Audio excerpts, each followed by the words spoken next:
आईने की तरह होती है जिंदगी, आप मुस्कुरा के तो देखिए, वो भी मुस्कुरा देगी। इतनी देर भी मत कर देना कि सपने केवल सपने ही रह जाए और उम्र निकल जाए। मैं हर बार हार कर और रो कर भी मुस्कुराता हूँ और ज़िंदगी से फिर से लड़ने को तैयार हो जाता हूँ। घड़ी को मत देखो, बल्कि वो करो जो घड़ी कहती है। लगातार चलते रहो, हालात वो न रखे जो हौसले को बदल दे, बल्कि हौसला वो रखो जो हालातों को बदल दे। परिवर्तन से कभी ना डरे, जितना बेहतर आप खो रहे हो उससे लाख गुना बेहतर आपको ज़रूर मिलेगा।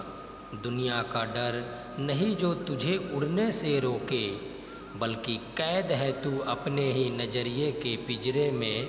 जिस मेहनत से तू आज भाग रहा है, वही कल तुझे सफलता दिखाएगी।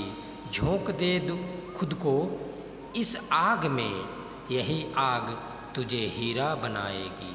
परिस्थितियाँ कभी जीवन में एक जैसी नहीं रहती। जीवन भर में उतार चढ़ाव तो आते ही रहते हैं। आपकी सोच बताती है कि आप कठिन परिस्थितियों में कैसे सामना करते हैं। क्या आपके अंदर वो काबिलियत है जो हर परिस्थिति से आपको बाहर निकाल दे। एक समय में एक व्यापारी ने किसी धनी साहूकार से पैसा ब्याज पर लिया था, लेकिन व्यापार में नुकसान हो जाने की वजह से वह साहूकार का पैसा लौटा नहीं पा रहा था। व्यापारी की एक बेहद सुंदर बेटी थी। साहूकार बड़ा कुटिल था। उसने सोचा कि व्यापारी तो पैसा वापस नहीं कर पा रहा है, तो क्यों न इसकी परिस्थिति का फ़ायदा उठाया जाए।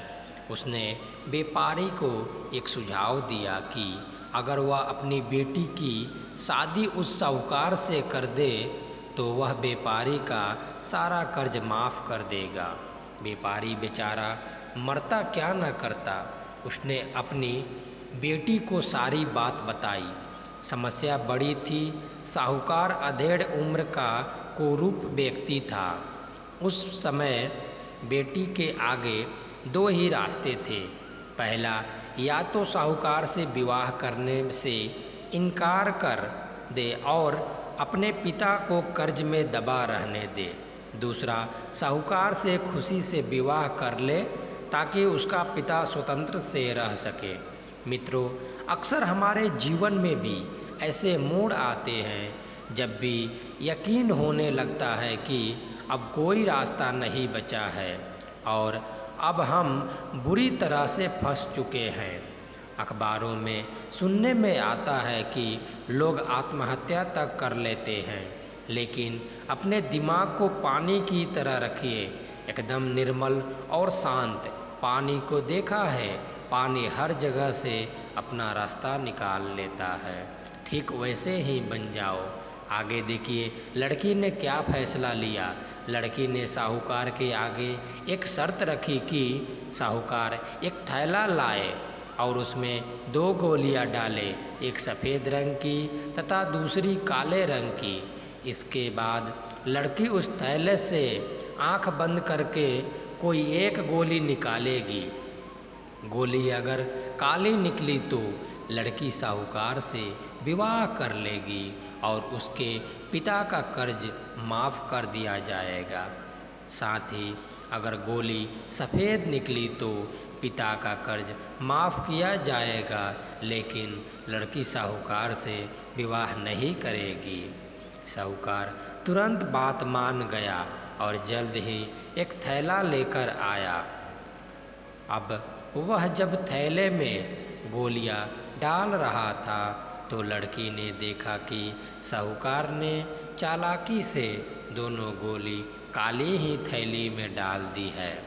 अब लड़की परेशान हो गई कि अब करे तो क्या करे। साहूकार का भंडा फोड़ भी दे तो भी वह दूसरी किसी चाल में उनको जरूर फंसाएगा। लड़की कुछ सोच समझकर आगे बढ़ी और उसने थैले से एक गोली निकाली और गोली बाहर निकालते ही उसे हाथ से छिटका दी, जिससे गोली नाली में जा गिरी। लड़की बोली, माफ़ करना, गोली मेरे हाथ से छिटक गई, लेकिन चिंता की कोई बात नहीं, थैले में अभी दूसरी गोली भी तो होगी, उसे देख लेते हैं।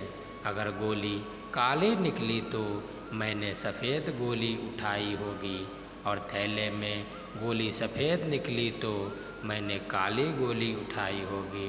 व्यापारी ने थैले में हाथ डाला तो देखा काली गोली निकली।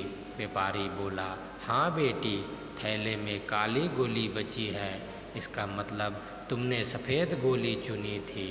साहूकार बेचारा बोलता भी क्या, अगर बोलता तो उसकी चोरी पकड़ी जाती। इस प्रकार पिता का कर्ज भी माफ़ हो गया और बेटी ने अपनी रक्षा कर ली। मित्रों, अगर हमारे देश में स्वतंत्रता सेनानी भी अगर सोच लेते कि हम शक्तिशाली अंग्रेज़ों से कभी नहीं जीत पाएंगे तो शायद हमारा यह देश कभी आज़ाद नहीं हो पाता। जब तक आप समस्याओं के समाधान के बारे में नहीं सोचेंगे, तब तक आप समस्याओं से भी उलझे रहेंगे। अपने विचारों को खुलने दें, थोड़ा हटकर सोचें। यह सोचें कि हर समस्या का हल है तो मेरी समस्या का भी कोई ना कोई हल ज़रूर होगा। जब आप ऐसा सोचने लगेंगे तो यकीन मानिए आपको समस्याओं के हल भी मिलना शुरू हो जाएगा। अगर वीडियो अच्छा लगा हो तो एक लाइक करें और चैनल को सब्सक्राइब कर दें। मिलते हैं एक नए वीडियो के साथ, तब तक के लिए जय हिंद, जय भारत।